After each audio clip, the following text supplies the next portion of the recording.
Welcome to today's episode of the Best of Raleigh. I have got an awesome guest. We're going to have some fabulous conversation about all things Raleigh, why Raleigh, and get to know a little bit more about Parker Davis and the neighborhood that he lives in, which you guys all know and love. So Parker, thank you so much for joining us on the Best of Raleigh. Of course, my pleasure to be here.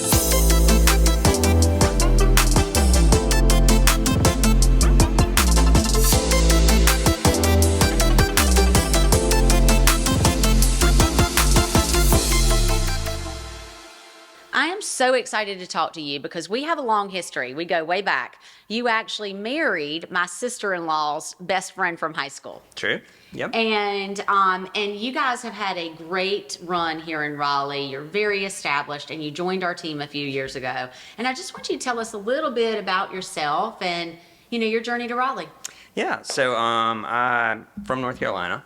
I grew up in Greenville, but I've been in Raleigh since 2000. Yeah. So pretty long time. We live in Historic Oakwood, which is, my heaven on earth, if you will. We love it. We bought the house in 2015, my partner and I, and at the time I had a house and he had a house. I was actually over in Historic Blunt, and we bought the house, renovated it, which took about 8 months, a labor of love. And anyway, we moved in 2017 and living our best life since. I love that. And when did you join the Coley Group? It was actually January of 2021. Yeah, so The Wild Wild West of real estate. it was the Wild Wild West of real estate back then. And you came to us with a background. You already had your appraiser's license, so you had a background in real estate a little bit. Yeah. So I actually, I got my real estate license in 2000. And I've always kept it active. I actually got my broker in charge license back in the day. And then I have my general appraisal certification. Yeah. So I did commercial and residential. And I did that for 6 years. I learned a lot about value and land and all that good stuff. I've always loved real estate. Life kind of took me down a different path. I worked for a Caribbean hotel chain in sales for 15 years. Nothing like hospitality to help you in real estate. Well, absolutely. So, I've always I love people. Yeah. I love helping people. I don't know. I just feel like real estate's just a great fit for me. And I think it's a great fit for you for a lot of reasons, and we're going to talk about a lot of those. And the hospitality industry and traveling through this, travel agency, you spent 6 years doing that, right? So, actually, I was 15 years. Wow. Yeah, and I actually worked for a Caribbean hotel chain. Okay. So I actually worked, our corporate office was in Chapel Hill, so I got to drive down 40 every single day and back from downtown Raleigh. But I traveled all over the country and the Caribbean, of course. We had 8 resorts on 5 islands, so it was really great. I traveled a lot, met a lot of people from a lot of different walks of life. Lots of different cultures. A lot of different cultures, yeah, and did a lot of really fun, neat things. We did a lot of fun events at night, dinners. Obviously, we would host big groups like down, at our different resorts. So it was a lot of fun. I really liked that. Well, I love that you have that experience, and that was one of the things I loved about you when we started talking about real estate. He and Jake invited me over to the house that we're going to talk a lot more about, and we had a glass of wine or two, and Parker said that he wanted to come into real estate, and I drew a few scribbles on a pad and said, let's talk later. And the rest is history. I knew that you would be a great fit in real estate for a lot of reasons, but number one, because we had such a history together, and just seeing you and Jake together really is a beautiful thing. You guys have such a great life that you live together. And when you bought this house in Oakwood and you started to renovate this home, and we'll show some photos of it. It is the crown jewel, I think, of Oakwood. Other people can call it what it want, but it's this old southern, beautiful home with a wraparound porch. So what drew you to Oakwood specifically? So I love the charm and the character of the neighborhood. It's when I describe it to people, it's kind of like a mini Charleston. Like the style of the homes. But the great thing is it's literally walking distance to downtown. And then since then, Person Street has really developed. Some of our very best restaurants in Raleigh are on Person Street. So It's when we tell people it's not really about like our house. It's totally about the house. Well, but it is. It's about the community too. I will say this. So it's like, and this is going to sound so like campy and cliche, but our home is our lifestyle. And part of what we did when we first moved in and renovated it is like we're famous for our bathrobes. So we have 2 robes in every single room, and I drew up a crest and it says 409 East Jones. So my concept was I wanted when people stayed with us to feel like they were in a bed and breakfast. And it does feel that way. Yeah, and we have a lot of family and friends, who feel comfortable. They'll stay with us. They'll plan stays. Sometimes they're not planned, but we have, the toothbrush and toothpaste and all that stuff. But that's like my dream come true. Right. And, we live on our porch year round. So, and honestly, what was really cool, even during like the COVID years, we had like a really calming time, and our home was definitely our sanctuary. But what was cool about it is because we have so many great neighbors, we saw people like walking. We would be on the side porch, and we have this white picket fence, and there's like a little built-in ledge, and we call it the bar. And it was just a great spot to be able to sit your drink. People would walk by. We'd be on the side porch. 6 feet away. In our robes, 6 feet away.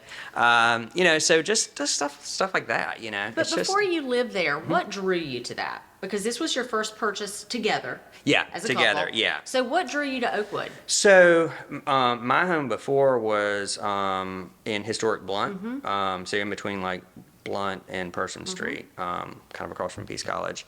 1920s cottage. So like I love that because I love the charm of like an older home with modern tweaks, and I added some stuff to that home as well. So I love the actual neighborhood, the physical location. Had a lot of friends in the neighborhood. So when we first started looking, it was just kind of a natural progression that we would look in Oakwood. Yeah. It's kind of hard to find homes that actually come available, and especially the right fit. So this home, it was super cool. I was not full-time in real estate at the time, but I still had access to MLS because I had my license active. And I found the house. So there was not a sign in the yard. Yeah. Which is usually how you find houses in these neighborhoods. Exactly. So it had only been listed for a couple of days. So I found it, and I was like, I know that house. So I drove by it, and anyway, long story short, set up a time, went and saw the house. And of all times, Jake, he normally would come like one day a week. That'd be like our date night. He couldn't come this one particular day, so I went toward the house by myself. And then he was like, "What do you think?" I was like, "I think you need to see it." So we went and saw it the next day. I'm much more like pragmatic. I think things through. Of course, he's like, "Let's write a check. Let's buy it." So we're a very good yin yang. So that works well. But anyway, we actually put an offer on the house, but it actually just gone under contract. Yeah. So for a week, we missed out. And then that deal fell through. So that'll be another segment about the behind the scenes. Yeah. But so we were next in line. And so we're like, yes. So that made us really know that we wanted it because we couldn't have it the first time. And we're all about There's that. nothing like not getting what you want the first time and really Absolutely. making that emotion charge. Yeah, we're both that way for sure. Yeah. So anyway, it's just been a dream come true and continues to be. So. And so you renovated the house. It was in rough shape. So it wasn't terrible, but it was rough. And what I love is the house did not show well, as we term it in the real estate world. Which we like it when that happens. Exactly. I was if like, you're the yes. buyer. If you're a visionary, which I definitely am. Yeah, as a matter of fact, when we first walked through the house, there were 4 guys who were post-college. They were in their mid-20s, and it had been a series of for about 5 years, like one will move out, another friend will Rentals. move in. So they called it the frat house in the neighborhood. So kegerator, foosball table in the living room, just they had a good time. And but the bones were there, and like just all the architectural detail, like you could see that. But the guy who owned it before, he had done a little bit. To be honest, he did not have the best taste. So again, being visionary, I knew we could take it to another place. And you knew the numbers worked from your appraisal background. Yeah, absolutely. So you spent 8 months renovating it. I felt like it felt like a lot more than 8 months. I think you might be misdoing that in your head. Well, because it seemed like an extended period of time because you basically added the kitchen on. The kitchen was there. Okay. No, we just totally gutted it. Okay. So we gutted the kitchen. We gutted all 3 bathrooms. The hardwoods are original. The house was built in 1901. So one of the great things about it was the guy who bought it and owned it before, he actually was a structural engineer. So the underneath of the house was in great shape. It was just cosmetic, which is what you want. The roof was only 6 years old, but sadly he had put a green asphalt shingle roof on. Boo for green. And I had the guy come out and I was like, to be sure we have some hail damage, right? He was like, the guy was like, you've got 20 plus years left in this roof. And we're like, we can't be known as the green roof house. So off it came. $20,000 later? Yeah. That's the not sexy stuff that you have to do when you buy a 1901 house. At this point, it's like, we're doing all this other stuff. Like, we can't have this giant thing we're going to see every day. So I worked with a really awesome design build guy who I'd known for years, and he was really good to work with. But I had the vision of like picking out like the tile and all the things that we wanted to do, and doing the things that you need to do. And I don't know if you guys caught this, but he said kitchens, bathrooms, paint. Yes. Refinishing the hardwoods. floors. Yes. And it's beautiful. So if you're watching this on YouTube, you're going to be seeing some images of this house. It was beautiful, and I remember walking through it when it was under construction. That's right. Yeah. And you were thinking you were 30 days out. I'm like, you're like 90 days out. There's no way you're moving this house in 30 days. As usual, she was right. And I was right. But the thing about your home that is so beautiful, and what I love about you and Jake, and how much you love the community of Oakwood, you stayed true to this house. Yeah. It looks like it was built in 1901 from the outside and from the inside, with these modern touches of beautiful cabinetry, great bathrooms, but it still creaks. It's got all the character and the trim work, and it is beautifully designed. And that was important to you guys, to be a great neighbor in your neighborhood. So one of the things that's really important to us is home. And so in our home, this is actually our what we call the living room / parlor / music room. So back in, of course, 1901 when it was built, it would be the parlor where people would come in and kind of wait, as they're waiting for their friend or guest to come down. So follow me, you're gonna love this. So, this is actually our family room where we hang out, watch TV, and have a good time. And then this is actually the game room / library. This is our game table, so we have a lot of great drinks and card games. We have our chessboard set up because it makes us look sophisticated. We don't really know how to play, but we're learning. So our house was actually built in 1901, so it's on the historic registry. It's in Historic Oakwood. And so what we really loved about it is we wanted to keep a lot of the historic things intact and in place, but then, modern updates, where you really want them and need them. This is our kitchen. So we totally gutted this and obviously made it a lot more modern. And of course, this is sort of the heart of our home, like it is with most people's homes. So this is actually our butler's pantry, which we use a good bit. And then this is actually our formal dining room. We have a good time in here, from casual meals to special occasions. Fireplace original. We have a lot of art. We actually got this tapestry in Italy when we were there. So in here, this is actually one of my favorite parts of the whole house. So it's our basement, and we've turned this into what I call the speakeasy. So we have a good time down here. We have the TV, drinks, lounge area.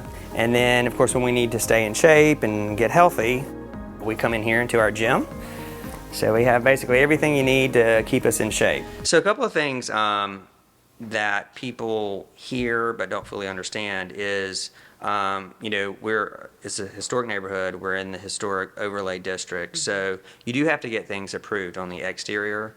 And that includes like your front door color, anything you do to the exterior of the house, even with yard. But that's not a bad thing because, it's just like people who want to like move into a neighborhood. I don't want any HOA. It's like, well, be careful what you wish for, because if you live on 10 acres by yourself, great.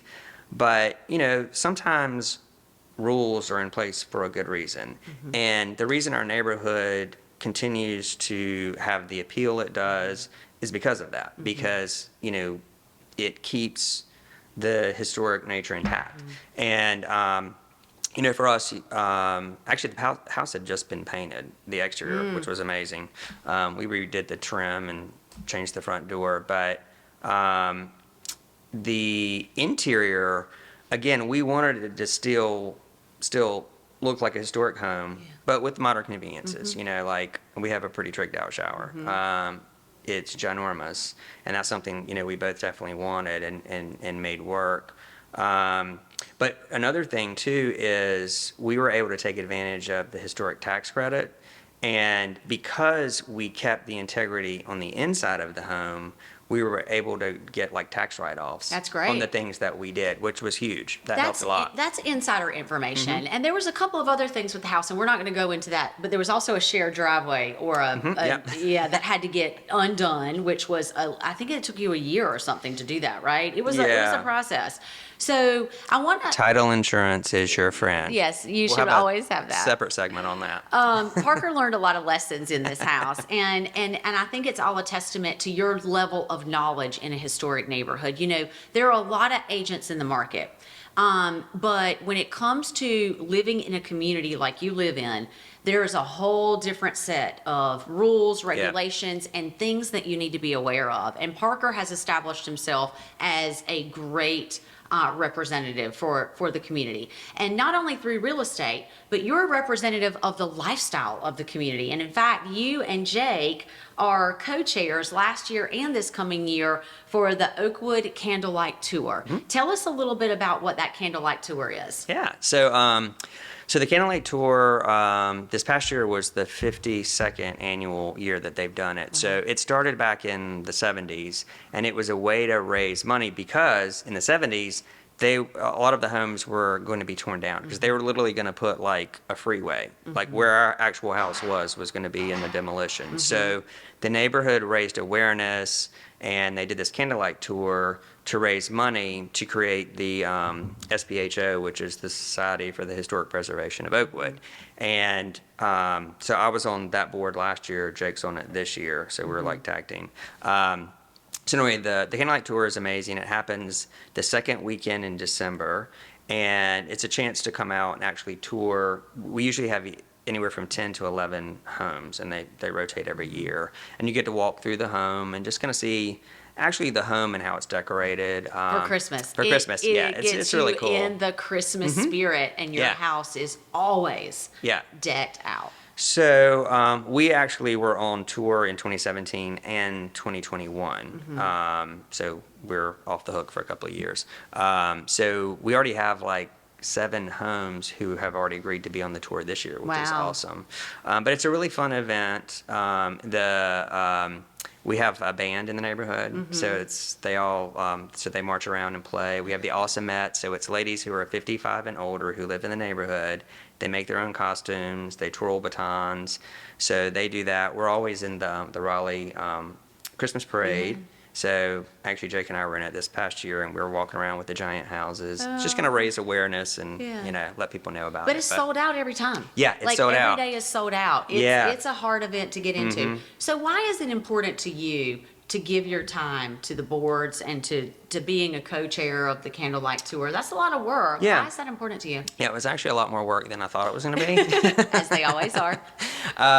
But it's just fun because it's like a way to give back. Yeah. And what's really awesome is, anytime you volunteer and you're on a board, you get to know people better and in a different way. And that has definitely been the silver lining. So, we a lot of people who helped us this past year and are on the committee again this year, we just got to kind of know them on like a different level, and have become like even better friends with them. So that's been good. This year is going to be like a slam dunk. Last year, we were kind of learning. Yeah, we had a great predecessor who she would always be like, it's in the Google Drives. You know how I am with Google Drives. I know. Yeah, so anyway. But this year is going to be a slam dunk. It'll be a lot easier. That's great. So you and Jake are the epitome of a great neighbor.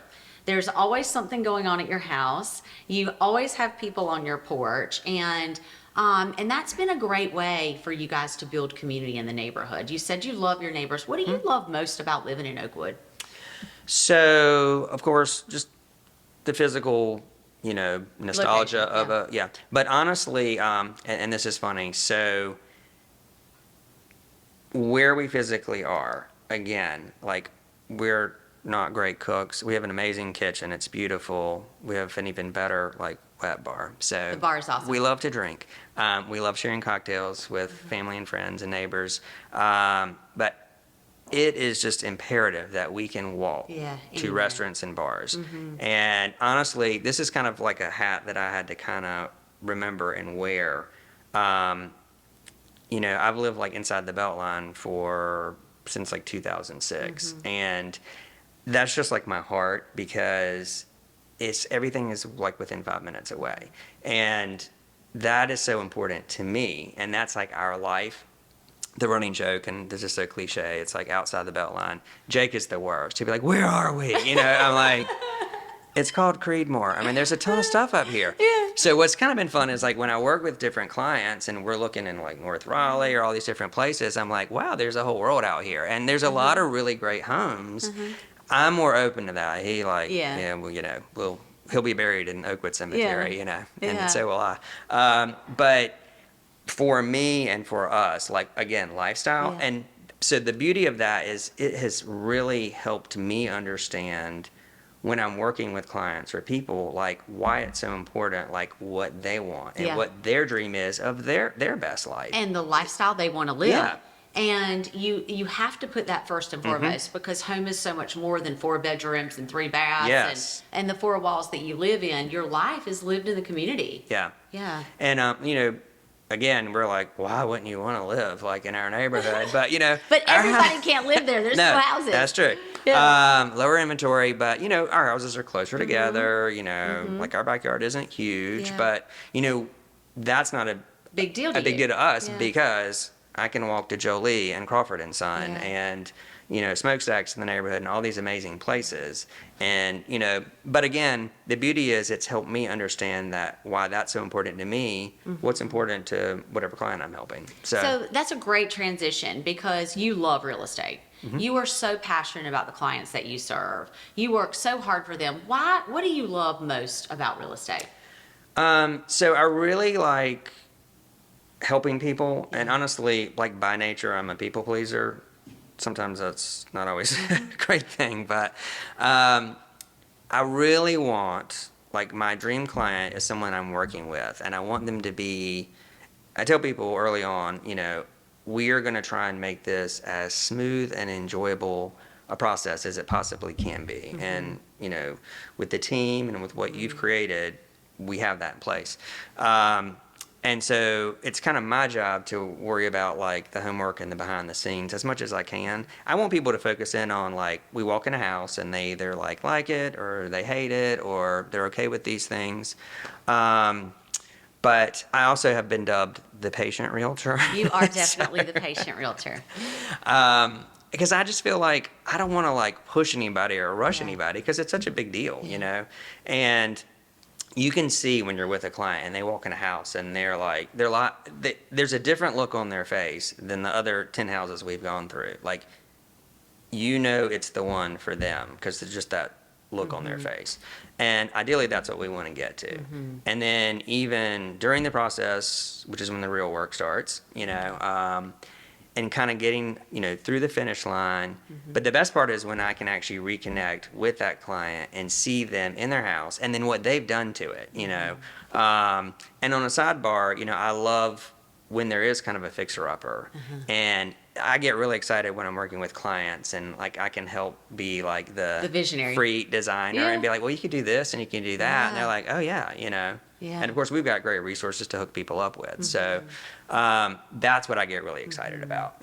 Nothing wrong with new construction because sometimes I walk in, I'm like, oh, they don't have single pane windows and they don't have, a draft at their front door like I do right now. But, it's what people are comfortable with, right? Yeah, it is, and everybody's different. And I think you have a knack for figuring out what somebody's drivers are and what's important to them. And your clients love you. And, speaking of Oakwood, you help someone find a house in Oakwood that's being fixed up. Yeah.